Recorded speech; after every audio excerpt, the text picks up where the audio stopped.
देखिए बच्चों, आज हम मैप के बारे में कुछ चीजें बताने जा रहे हैं आपको। क्योंकि चाहे अर्धवार्षिक परीक्षा है चाहे वार्षिक परीक्षा है, जो भी परीक्षा होती है, चाहे बोर्ड एग्जाम होते हैं, चाहे 9वीं मतलब 12वीं या 10वीं का जो बोर्ड एग्जाम होता है, तो उनमें भी हमारे जो मैप के क्वेश्चन पूछे जाते हैं, जिसके अंदर मैप के कुछ 4 या 5 नंबर के क्वेश्चन आते हैं। तो उसको अपन बताने का प्रयास करेंगे कि मैप के अंदर जो हमारे जो पड़ोसी देश है उनके लोकेशन क्या क्या है, अरब सागर के लोकेशन क्या है, मैप के अंदर हमारे जो तटवर्ती राज्य हैं उनकी लोकेशन क्या है। इसके साथ ही हमारे पूर्व में कौन से देश हैं, पश्चिम में कौन से देश है। इसके साथ ही हमारे जैसे कि बंगाल की खाड़ी है, इनमें इस खाड़ी के अंदर कौन सा द्वीप है, और इन तमाम लोकेशन के बारे में अपन चर्चा करेंगे यहाँ पर, ताकि बच्चों को मतलब अर्धवार्षिक परीक्षा के अंदर किसी प्रकार की जो समस्या जो आती है उनको किसी प्रकार की समस्या का सामना न करना पड़े उनको। इसी को मद्देनजर रखते हुए हम यहाँ पर छोटी सी चीजें बता रहे हैं। तो ये जो कोई भी नक्शा होता है उसकी ऊपर साइड की जो दिशा होती है उत्तर दिशा कहलाती है, और नीचे साइड की जो दिशा होती है बच्चों ये दक्षिण दिशा कहलाती है, और इस साइड की जो दिशा होती है ये पूर्व दिशा कहलाती है, और इसके अलावा ये जो दिशा है ईस्ट साइड की ये पश्चिमी दिशा कहलाती है।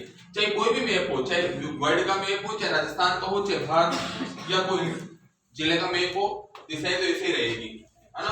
और इसके बाद में हमने एक शॉर्ट ट्रिक का निर्माण किया है ताकि बच्चों को किसी प्रकार की कोई समस्या का सामना न करना पड़े। हमारे पड़ोसी देशों के बारे में हमने शॉर्ट ट्रिक बनाई है, बचपन एमबीए।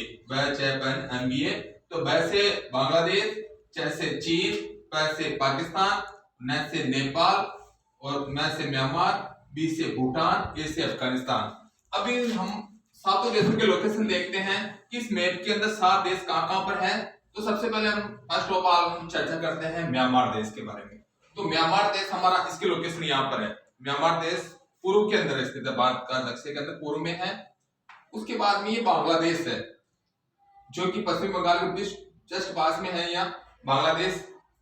उसके बाद में भूटान देश है, उसके बाद नेपाल देश यहाँ पर है। इसके बीच में एक राज्य है उसका नाम है सिक्किम, और ऊपर की साइड में एक राज्य है, जिला मतलब देश है, उसका नाम है चीन देश है, जहां से सबसे पहले कोरोना वायरस की शुरुआत हुई थी। सबसे पहले जो कोरोना की जो वेरिएंट्स आए थे वो चीन देश से ही आए थे।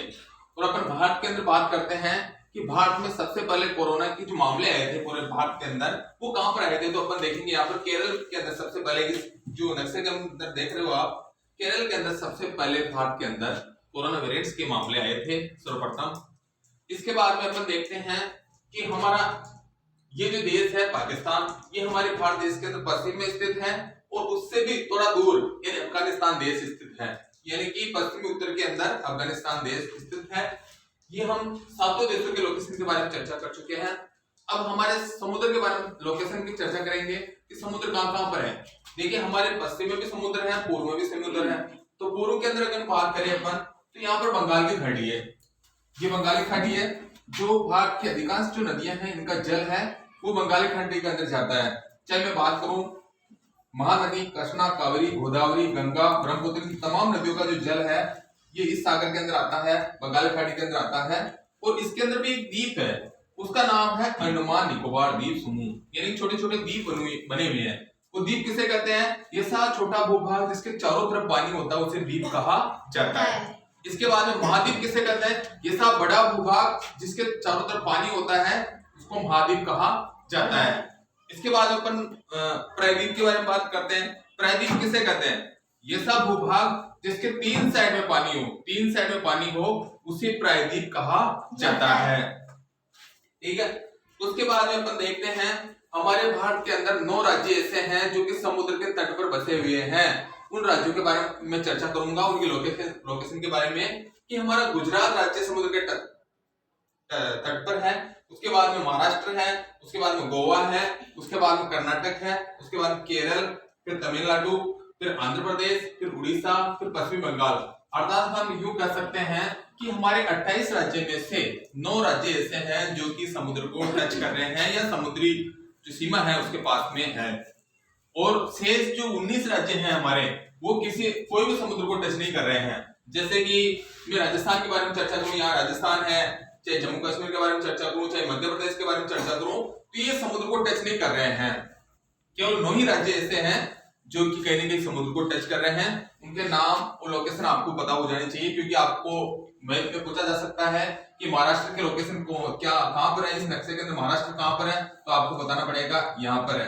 आपको पूछा जा सकता है केरल कहां पर है, तो आपको बताना पड़ेगा यहाँ पर है। आपको पूछा जा सकता है उड़ीसा कहां पर है, तो यहाँ पर उड़ीसा की लोकेशन ये है, पश्चिम बंगाल की लोकेशन ये है, तमिलनाडु की लोकेशन ये है।